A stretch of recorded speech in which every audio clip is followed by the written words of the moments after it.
Good morning, my students. Today we will continue the topic respiration. In our previous class, we have discussed about the just definition of respiration and equation, balanced equation, and what is respiration, what is breathing, and some modes of respiration. Today we will continue with the types of respiration. Okay, so before starting that, let me remind you something, that you know the difference between respiration and breathing. As respiration is a biochemical process and breathing is only a physical process. As we have seen that in respiration there were some steps like intake of oxygen, and with the help of that oxygen, oxidation of food and release of carbon dioxide and energy. Okay, these are called as respiration. But in case of breathing, what we have told, that only inhalation of oxygen and exhalation of carbon dioxide is called as breathing.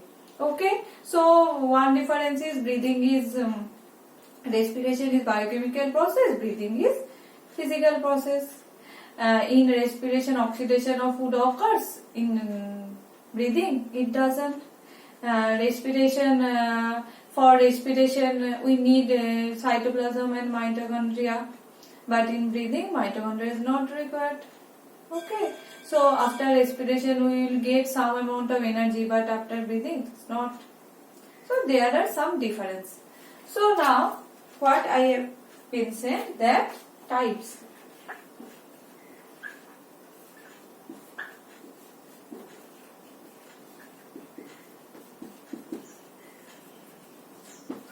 If we consider the types of respiration, it must be of two types. One is aerobic respiration, another one is anaerobic respiration. Aerobic respiration means air. Respiration which occurs in presence of air is called as aerobic respiration. And means anaerobic means respiration which doesn't occur in presence of air, that means in absence of air. Respiration that occurs in absence of air, that means air means oxygen. Okay, so aerobic respiration occurs in presence of oxygen and anaerobic respiration occurs in absence of oxygen. In case of aerobic respiration and anaerobic respiration, there are some steps. We will look into that part. So first, aerobic respiration. First step is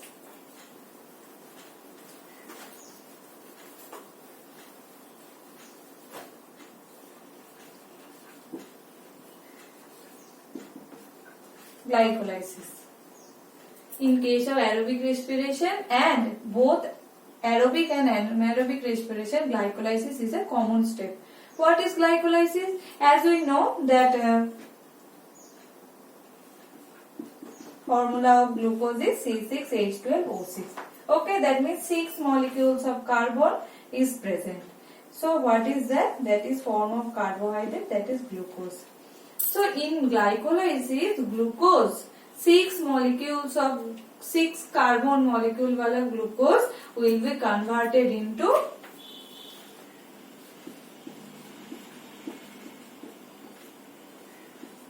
pyruvic acid or pyruvate. And what is the formula? C3H4O3. So look, here carbon number is 6 molecules of carbons are present and here it is 3. Okay, that's why we will write 2, because after glycolysis from one glucose molecule 2 pyruvate molecules will be obtained. Okay, now you can balance it, that 6, 3 into 2, 6. Okay, so what is glycolysis? Glycolysis is a process which occurs in cytoplasm. And after glycolysis, glucose will be converted, 6 carbon glucose will be converted into 2 molecules of 3 carbon pyruvic acid or pyruvate, and some amount of energy will be produced, 2 molecules of ATP produced. Okay, So if we consider all the steps of glycolysis, there are so many steps like glucose to glucose 6-phosphate, glucose 6 to fructose 6, like that. Okay, there are series of steps. We will look into that only the starting product and end product. You will read it in class 11 that all the steps of glycolysis. For class 10, okay, to know only the end product. Okay, so at the end of the glycolysis, we are getting pyruvic acid and 2 molecules of ATP. Actually, in this glycolysis process, 4 molecules ATP can be produced, but 2 molecules ATP can be used up by this process. That's why the net product is 2 molecules of ATP. 4 minus 2 is equal to 2. So, after glycolysis, we will get that pyruvate or pyruvic acid and ATP. Okay. So, where it occurs in cytoplasm. What is the next step? That is the next step is Krebs cycle. And in between glycolysis and Krebs cycle, there is an intermediate step which is called as formation of acetyl-CoA. Okay, from the pyruvic acid, a new structure will be formed which is called as acetyl-CoA. Okay, and that acetyl-CoA will be into the Krebs cycle. Okay, so CoA means coenzyme A. So it is so many enzymes are required. All the steps for all the steps or for all the reactions, so many enzymes are required. So next step is Krebs cycle.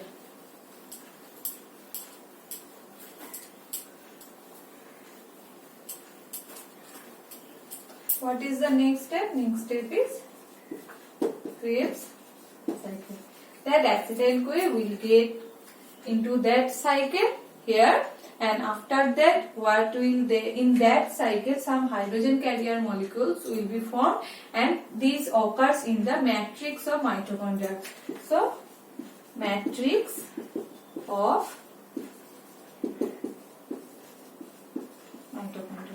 It occurs in matrix of mitochondria, and after that, at the end, some hydrogen carrier molecules will be formed, and that hydrogen carrier molecules will be into the another chain that is called as electron transport chain.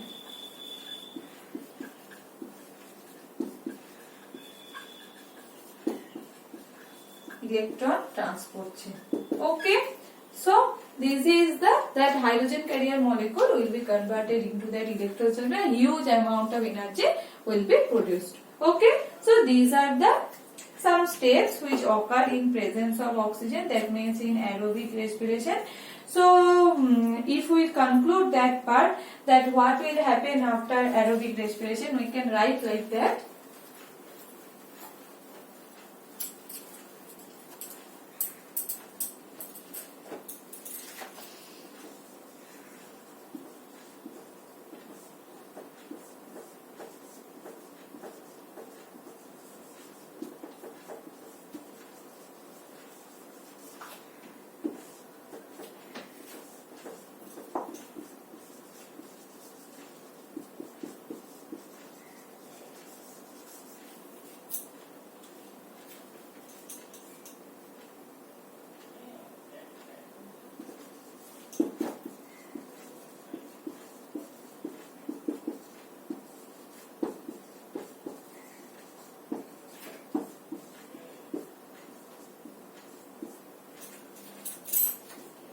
So first step was that glucose in the cytoplasm will be converted into pyruvate or pyruvic acid and will produce some sort of energy, that I have told you that 2 molecules of ATP will be produced, and after that pyruvate will enter into that mitochondria, and at the end that will produce carbon dioxide, water and huge amount of energy. Okay, this is the main steps of aerobic respiration. Now we will move forward to the anaerobic respiration. What will happen in anaerobic respiration?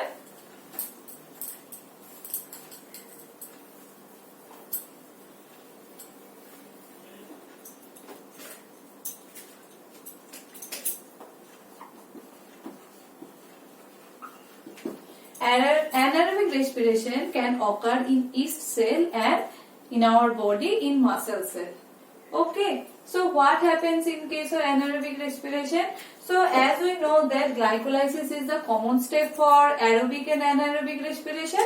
That's why we will write the first glycolysis step. After that we will see what will happen. So first,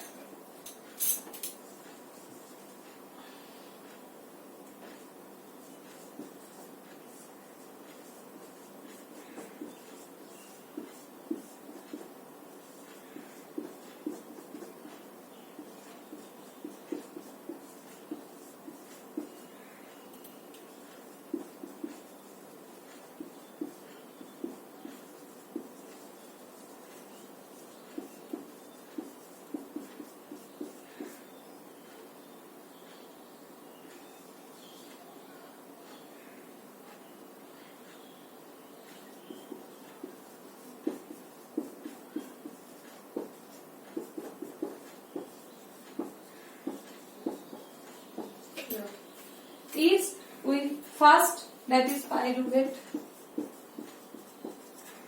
First glycolysis will be there, that is from conversion of glucose to pyruvate or pyruvic acid. Okay, where it will occur? It will occur in cytoplasm. After that, that pyruvate, with the help of the yeast cell, that pyruvate will be converted into ethanol. What is that formula? What is the formula of ethanol? C2H5OH. Ethanol. And some sort of CO2 will be produced and some sort of energy will be produced, which is 2 molecules of ATP. Here we will get a term fermentation. What is fermentation? It is the anaerobic breakdown of carbohydrate by microorganisms like yeast and producing alcohol and carbon dioxide and some sort of energy.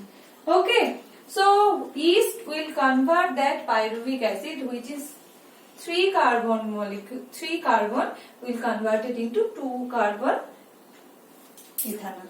Okay. So in the presence, so that will occur in absence of O2. If O2 were present, then we have seen what would happen.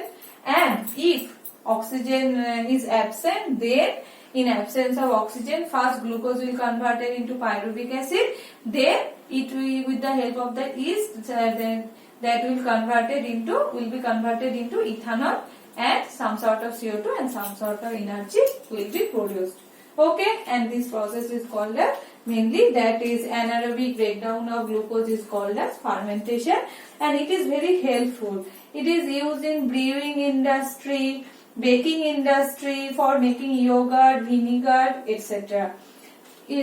What are the different uses? It is used in brewing industry, that means formation of wine, that means alcohol. Okay, for baking industry, cake pastry, for making cake pastry, for making citric acid, vinegar.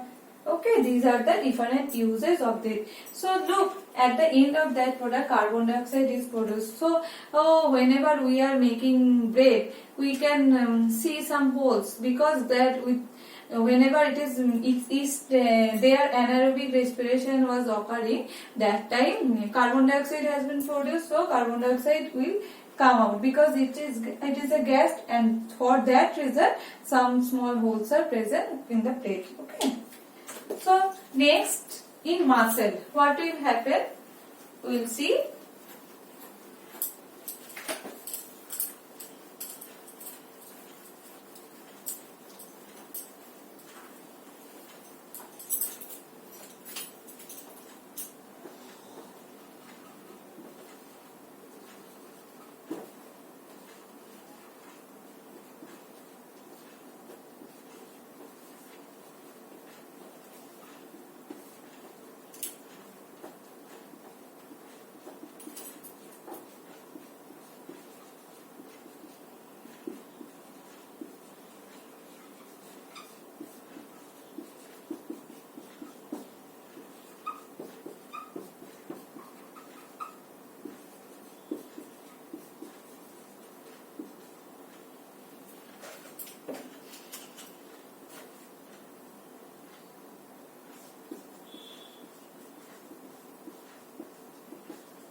Look, in the muscle cell, what will happen? We have heard about the term muscle cramp.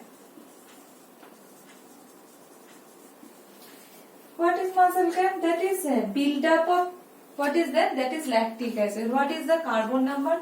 1, 2, 3. So 3 carbon.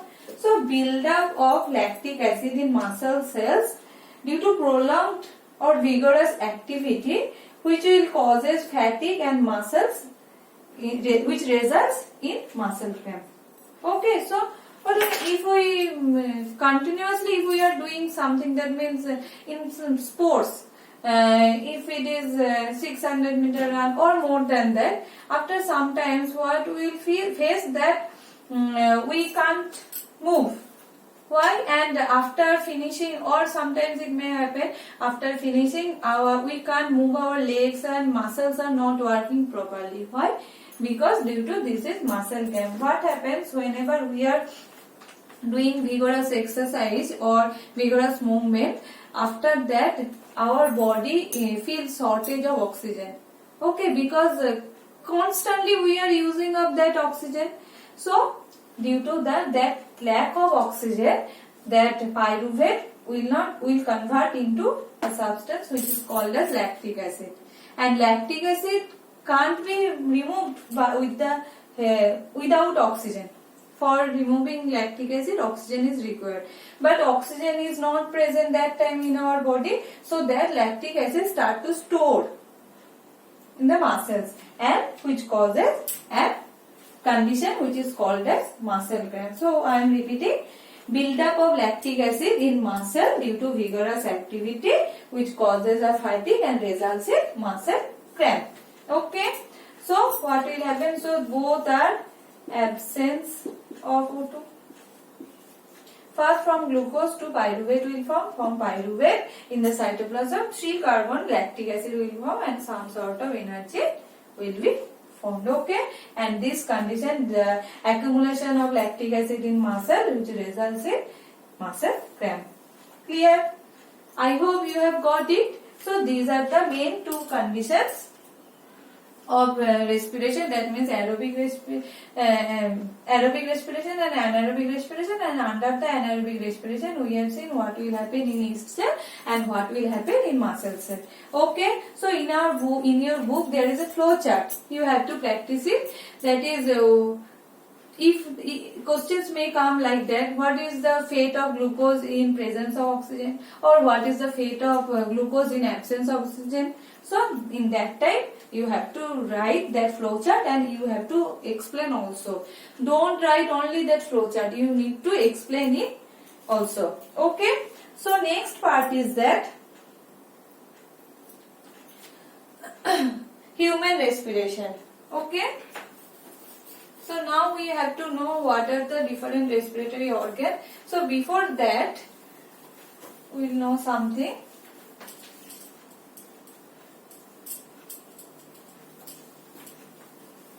That is respiration in plants.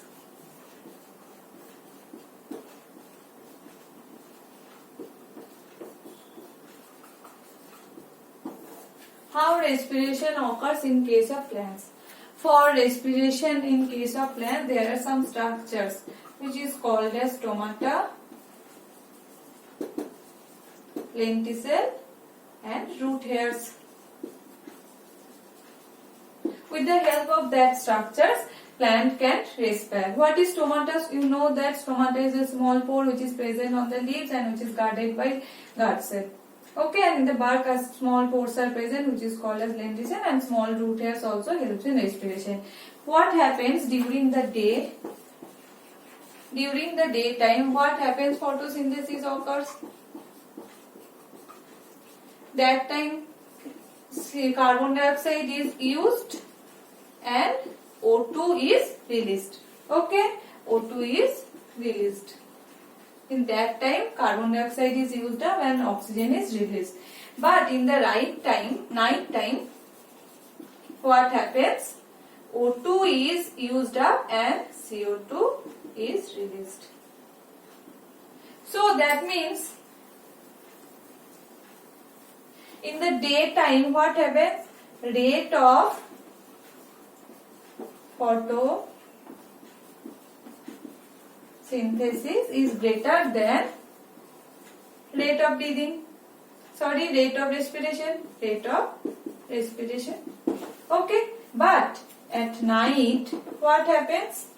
No photosynthesis, because for photosynthesis sunlight is required.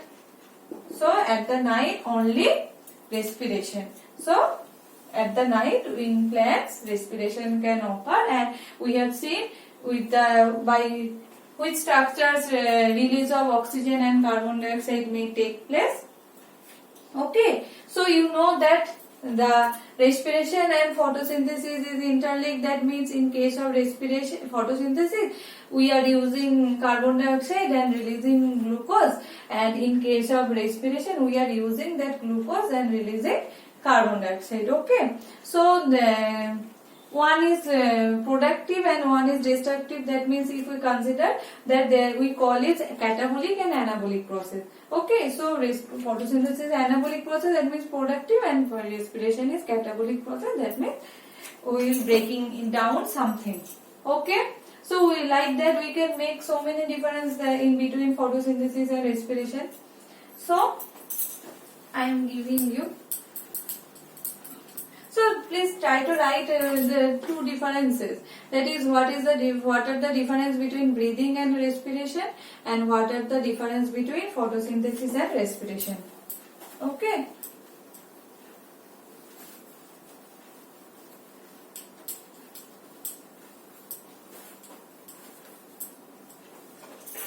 And students, I am repeating it again that whenever you are submitting your assignment, don't forget to write your name and class. Okay, on the page you have to write, then solve your questions or whatever it may be. Okay, so in our next class we will read that respiration in animals, particularly respiration in human beings. Okay, for today